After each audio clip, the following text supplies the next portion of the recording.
नमस्कार, दिल्ली न्यूज में आपका बहुत बहुत स्वागत है। चलिए देखते हैं आज की 25 फटाफट काम की और महत्वपूर्ण बड़ी खबरों को। पर इससे पहले वीडियो को लाइक करना बिल्कुल न भूलें।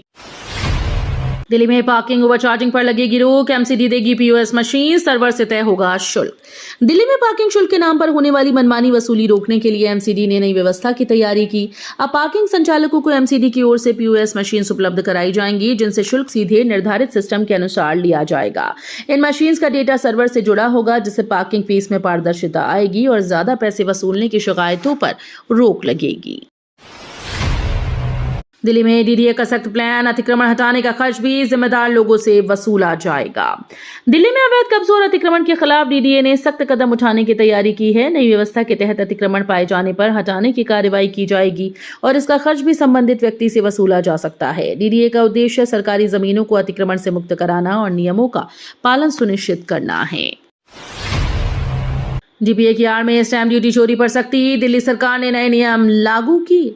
दिल्ली सरकार ने जीपीए के जरिए होने वाली कथित स्टैंप ड्यूटी चोरी पर रोक लगाने के लिए नए नियम लागू किए। सरकार का उद्देश्य संपत्ति लेन देन में पारदर्शिता बढ़ाना और राजस्व नुकसान को रोकना है। नए प्रावधानों के तहत दस्तावेजों की जांच और सत्यापन प्रक्रिया को अधिक सख्त बनाया गया। अधिकारियों का कहना है कि इससे फर्जीवाड़े पर अंकुश लगेगा और वैध संपत्ति लेन देन को बढ़ावा मिलेगा। दिल्ली में हर जमीन मकान का बनेगा डीयूपीआईसी कार्ड, नया कानून लाने की तैयारी में सरकार। दिल्ली सरकार हर जमीन और मकान के लिए डीयूपीआईसी कार्ड लागू करने की तैयारी में है। प्रस्तावित व्यवस्था के तहत प्रत्येक संपत्ति को एक विशिष्ट डिजिटल पहचान मिलेगी, जिससे मालिकाना रिकॉर्ड सत्यापन और संपत्ति से जुड़ी जानकारी एकीकृत रूप से उपलब्ध होगी। सरकार का कहना है कि इससे फर्जीवाड़े पर रोक लगेगी, रिकॉर्ड अधिक पारदर्शी होंगे और संपत्ति संबंधी सेवाएं आसान बनेंगी। 350 साल पुरानी दिल्ली के कायाकल्प का मास्टर प्लान, जामा मस्जिद से चांदनी चौक बदलेगा पूरी तरह। दिल्ली सरकार ने 350 साल पुरानी दिल्ली के कायाकल्प के लिए बड़ा मास्टर प्लान तैयार किया। इस योजना के तहत जामा मस्जिद से चांदनी चौक तक के इलाके का सौंदर्यीकरण, बेहतर सड़कें, साफ सफाई, आधुनिक सुविधाएं, पैदल यात्रियों के लिए बेहतर व्यवस्था विकसित की जाएगी। सरकार का उद्देश्य ऐतिहासिक धरोहर को संरक्षित रखते हुए क्षेत्र को अधिक व्यवस्थित और आकर्षक बनाना है। जलभराव पर एक्शन में दिल्ली सरकार, सीएम रेखा गुप्ता ने संवेदनशील इलाकों का किया निरीक्षण।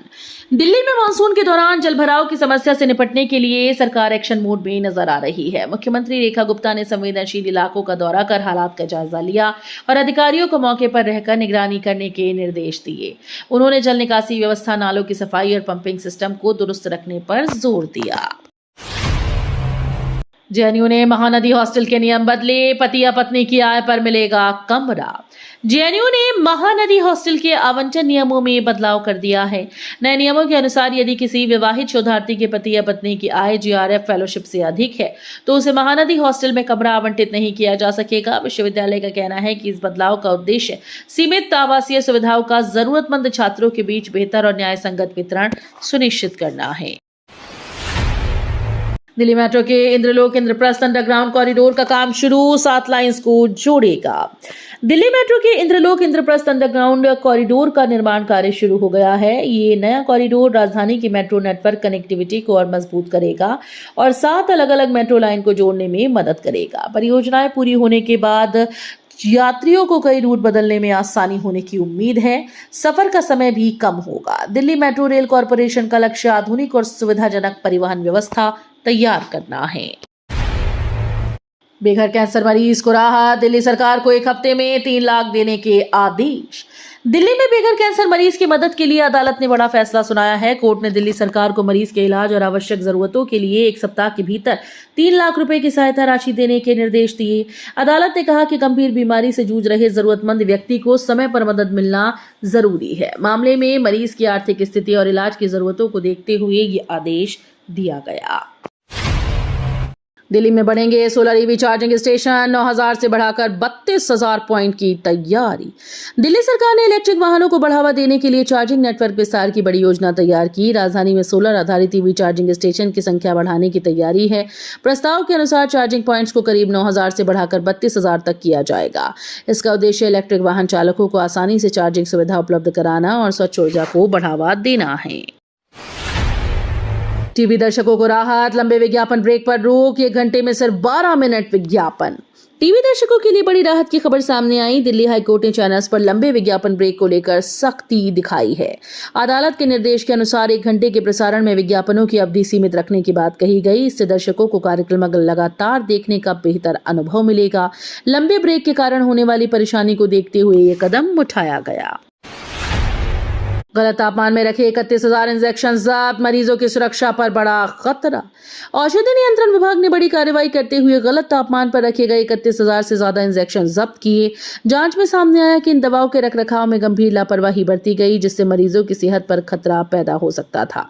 विभाग ने दवा विक्रेता और संबंधित संस्थानों को सख्त चेतावनी दी है।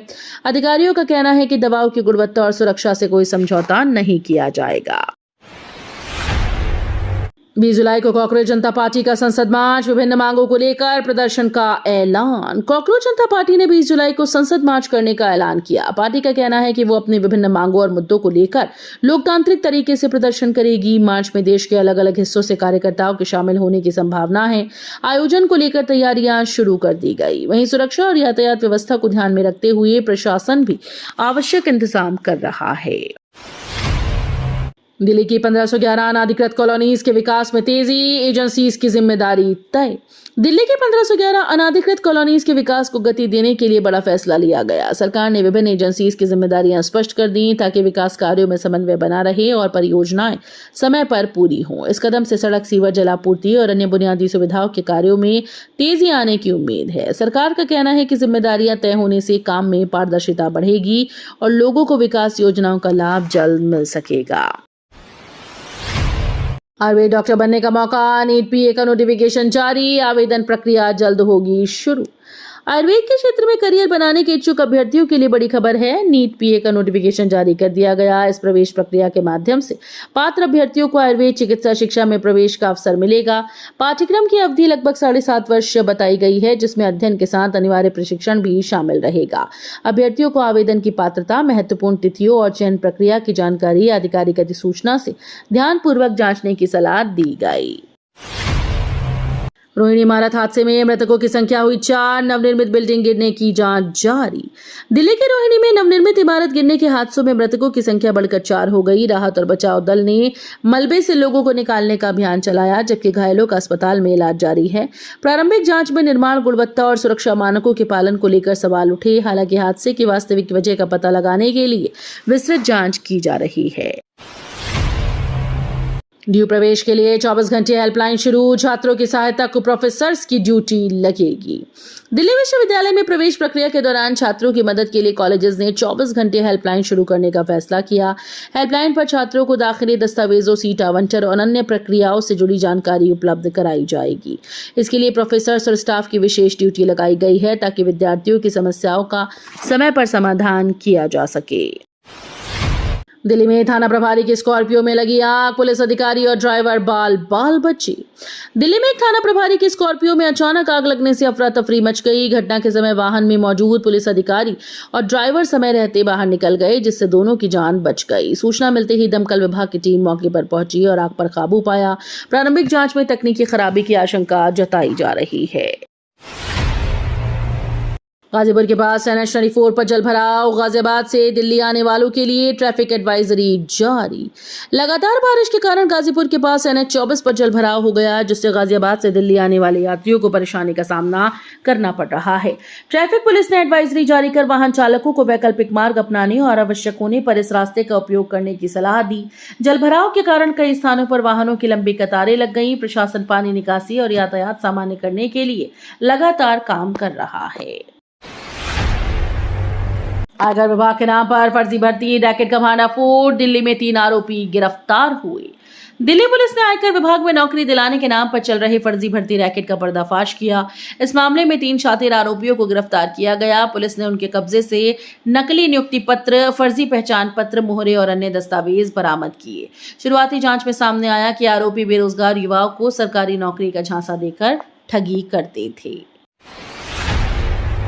सदर बाजार में कमर तक जलभराव, व्यापारियों का करोड़ों का सामान डूबा, कारोबार हुआ बुरी तरह से प्रभावित। लगातार बारिश के बाद एशिया के सबसे बड़े थोक बाजारों में शामिल सदर बाजार में भारी जलभराव हो गया। कई जगह कमर तक पानी भरने से दुकानों में रखा करोड़ों रुपए का सामान खराब हो गया। व्यापारियों ने जल निकासी व्यवस्था पर सवाल उठाते हुए प्रशासन से मुआवजे और स्थायी समाधान की मांग की। जलभराव के कारण कारोबार पूरी तरीके से प्रभावित रहा और ग्राहकों की आवाजाही भी ठप हो गई। उत्तर पूर्वी दिल्ली में पुलिस पर बड़ा एक्शन, एसएचओ समेत 11 लाइन हाजिर, 33 रडार पर। उत्तर पूर्वी दिल्ली में पुलिस विभाग ने बड़ी अनुशासनात्मक कार्रवाई की है। पिछले 10 दिनों में एक एसएचओ समेत 11 पुलिसकर्मियों को लाइन हाजिर किया गया। अधिकारियों के अनुसार ये कार्रवाई कार्यप्रणाली और अनुशासन से जुड़े मामलों में की गई। वहीं 33 अन्य पुलिसकर्मी अब भी जांच के दायरे में हैं और उनके मामलों की समीक्षा जारी है। 300 करोड़ घोटाले में अमित कात्याल के बेटे को राहत, विदेश भेजा गया, ईडी समन खारिज। 300 करोड़ रुपए के कथित घोटाले से जुड़े मामले में लालू प्रसाद के करीबी माने जाने वाले अमित कात्याल के बेटे को अदालत से राहत मिली। कोर्ट ने विदेश में भेजे गए प्रवर्तन निदेशालय यानी ईडी के समन को खारिज कर दिया है। मामले की सुनवाई के दौरान समन जारी करने की प्रक्रिया पर सवाल उठाए गए। हालांकि मामले की जांच जारी रहेगी और ईडी कानून के अनुसार आगे की कार्रवाई कर सकती है। शाहरुख पठान को कच्चे अंडे और अलग टीवी देने के आदेश के खिलाफ अदालत पहुंची दिल्ली पुलिस। दिल्ली दंगों के आरोपी शाहरुख पठान को तिहाड़ जेल में रोजाना 4 कच्चे अंडे और अलग टीवी देने के निचली अदालत के आदेश को अब दिल्ली पुलिस ने चुनौती दी। पुलिस ने अदालत में याचिका दायर कर कहा कि आरोपी को दी गई इन विशेष सुविधाओं पर पुनर्विचार किया जाए और आदेश में संशोधन किया जाए।